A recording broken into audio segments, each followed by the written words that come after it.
भावारुणी अम्य सख्य गजराज ओ श्रीमणि रंभावारुणी श्रीमणि रंभावारुणी अम्य सख्य गजराज अम्य सख्य गजराज कल्पद्रुम शशिधेनु धनु धन्वन्तरि विषवाहि कल्पद्रुम शशिधेनु धनु धन्वन्तरि विषवाहि उच्चैश्रवा घोड़ा निकला, बलि को दे दिया गया। ऐरावत हाथी इंद्र को दे दिया गया। महाराज कल्प वृक्ष निकला, सार्वजनिक हो गया।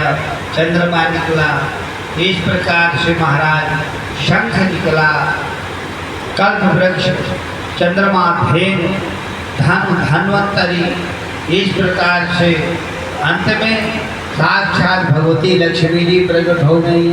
जहाँ लक्ष्मी जी प्रकट हो गई, प्रकट होते झगड़ा चालू। लक्ष्मी आई, झगड़ा चालू।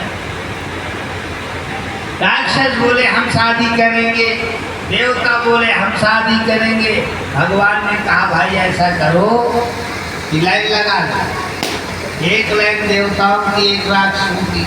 लक्ष्मी जी जिसे चाहेंगी उसे वर्ण कर लेंगे। दो लाइन लग गई, भगवान बिना लाइन के किनारे बैठे। लक्ष्मी जी थोड़ी थोड़ी घूमती रही, देखती रही। बलि को देखा, विरोचन को देखा, इंद्र को देखा, सोचा ये तो ठीक नहीं है। ये तब बलि दयालु है, दानी है, लेकिन ये इसका आहार विहार ठीक नहीं है, इसलिए भी इसके पास स्थिर नहीं रह सकते। देखो आहार विहार सही ना हो तो लक्ष्मी स्थिर नहीं रहती। रात में दही खाने वाला, रात में सत्तू खाने वाला एक दिन दरिद्र हो जाता है।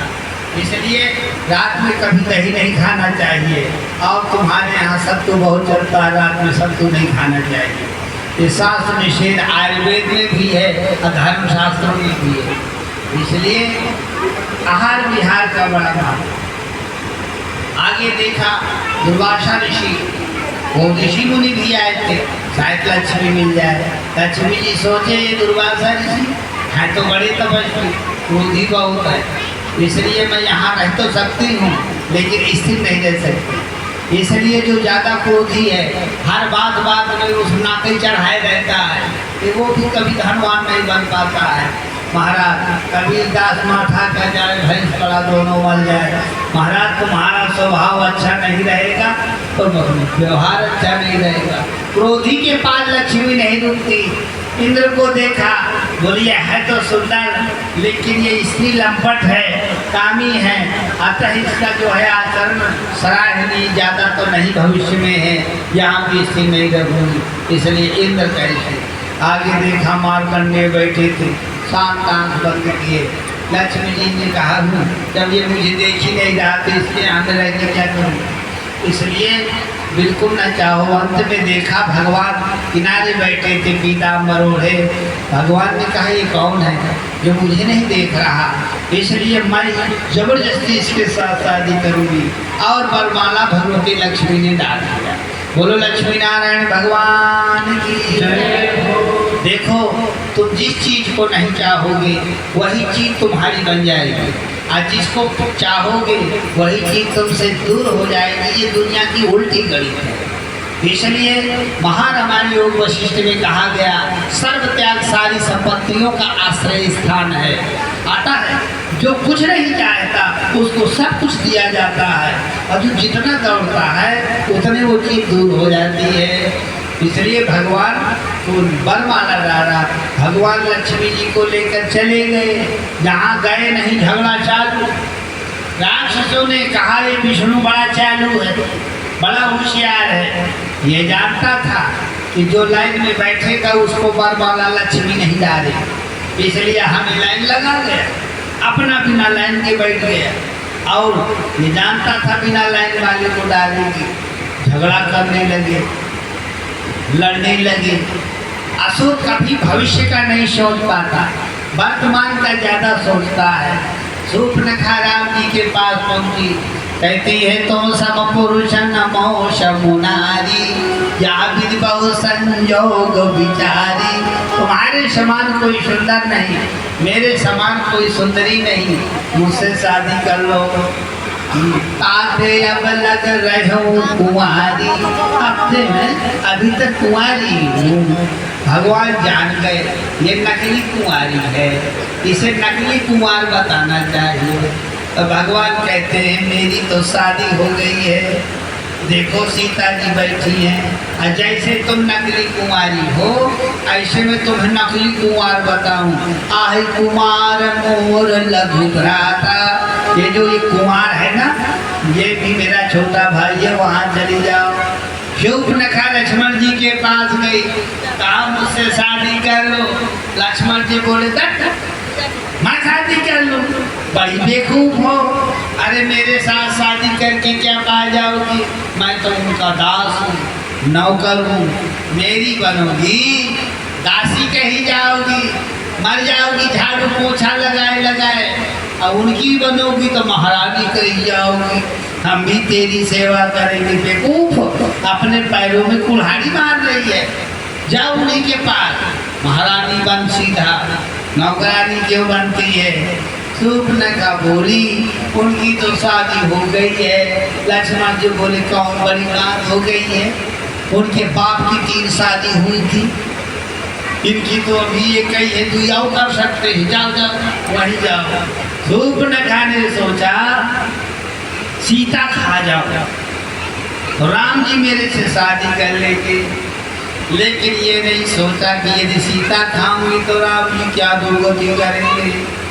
और वही हुआ, जहाँ सीता की ओर झपटी लक्ष्मण जी नाक काट काट, राक्षस लड़ पड़े।